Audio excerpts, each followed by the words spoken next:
the Couzen's Fiasco and the Angolini report. Why does it affect me? Many eagle-eyed regulars will not fail to have spotted the BP blog, the police policy and copies of letters to the Chief Constable of Warwickshire Police, Deborah Tedds. So why is it important? Well, in 2021 I was the victim of theft by a police officer or police officers to the tune of over £19,000. It started on the day my wife committed suicide in August 2021. The police arrested me on suspicion of murder. Comedians.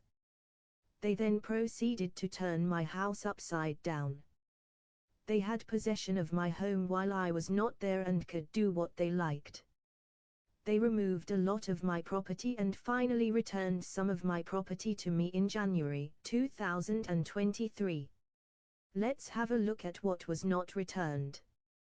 2 XMS Surface tablets, 1x 2GB RAM, 32GB HD. 1x 256GB HD, 8GB RAM X2. Lenovo laptop X2. Samsung tablet S3. 5TB hard drive. Black leather folder. Motorola mobile phone G5. £20 from bedside table. £20 from bag. £20 from Filofax. £20 from wallet. £15 from jacket. Small silver case. Smock Varp X1. 8x microSD cards.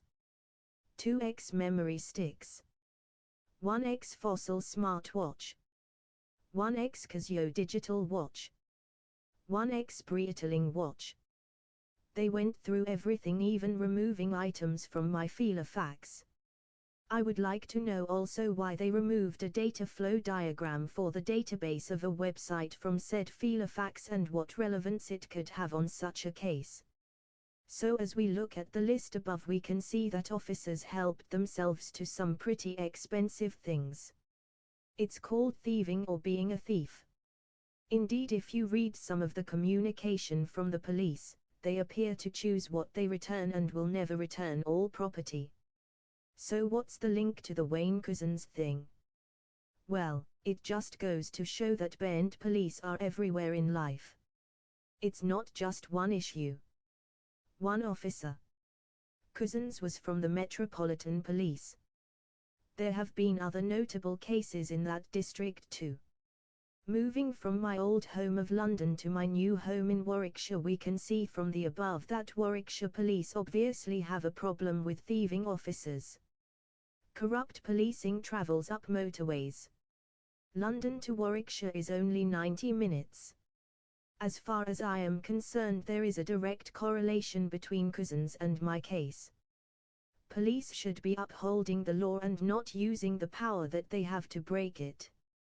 It doesn't matter if that's speeding down the motorway at 90 miles per hour, running a red light, nicking a chocolate bar from a shop, thieving from a grieving widower, or murdering a lovely young lady in Brixton.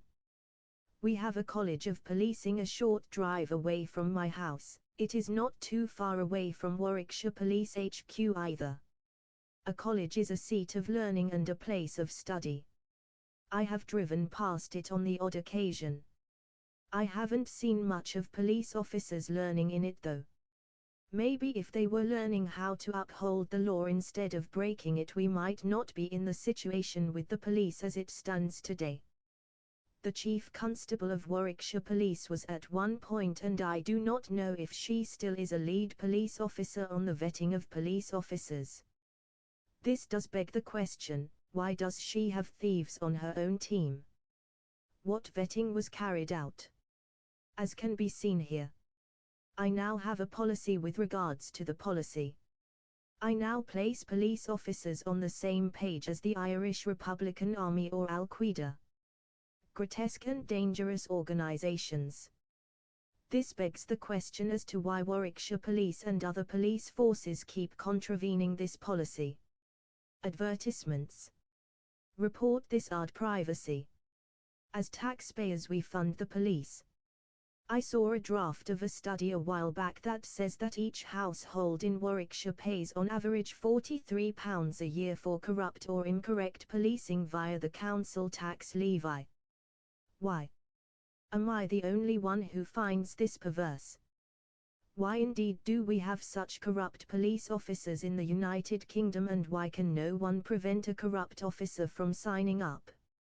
I would like to take this opportunity to thank Lady Angolini for her work in respect of Couzen's